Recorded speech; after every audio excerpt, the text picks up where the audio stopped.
तर स्वामींची भक्ती करताना तर भक्तांनी काय करायला पाहिजे? कशी असावी स्वामींची भक्ती? हा मुळात महाराजांना सगळ्यात, जसं मी म्हटलं की महाराजांना सगळ्यात महत्वाची आणि आवडती गोष्ट म्हणजे नाम साधना. जो नाव घेतो त्याचा 100 ने 101% भगवंत होतो. आपण एखाद्या मार्केटमध्ये उभारलो आणि 100 जणांना ए ओ ओ काय असं करून हाक मारली तर सगळेजण इकडं तिकडं करणार, कवरे पण येणार कोण नाही.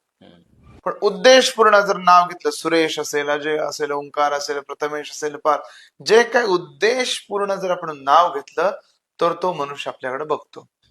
एखाद्या 100 माणसांमध्ये उद्देशपूर्ण नाव घेतल्यावर तर जो माणूस बघतो, तर टार्गेटेड रोज जर त्याचं नाव घ्यायची सवय लागली तर तो 101% येणार आहे. तुलसीदास महाराजांच्या बाबतीत आपल्याला बघायला मिळतो तो प्रसंग, जेव्हा तुलसीदासांना अकबरांना अटक केली आणि कारागृहात डांबलं, तेव्हा महाराजांनी काय केलं असेल? महाराजांनी दुसरं तिसरं काय केलं? तेव्हा महाराजांनी स्वतः ज्याची सेवा केली त्या हनुमंताचं नाव घेतलं, त्या हनुमंताची चालीसा अखंड म्हटली आणि जुई चालीसा म्हटली त्या चालीसेवरच प्रभुत्व, त्या चालीसेच फलद्रूप म्हणून असंख्य वानरांनी त्या किल्ल्यावर हल्ला केला आणि तुलसीदासांची सुटका केली. म्हणून महाराज म्हणतात की जो शतबार पाठ कर कोई, छुट ही बंदी महास कोई. त्यातच महाराज म्हणतात काय करायचंय माणसाला, किंवा स्वामी महाराजांच्या बाबतीत स्वामींना मिळवायचं तर काय करायचंय? जे हनुमान करतो तेच करायचं. हनुमान काय करतो?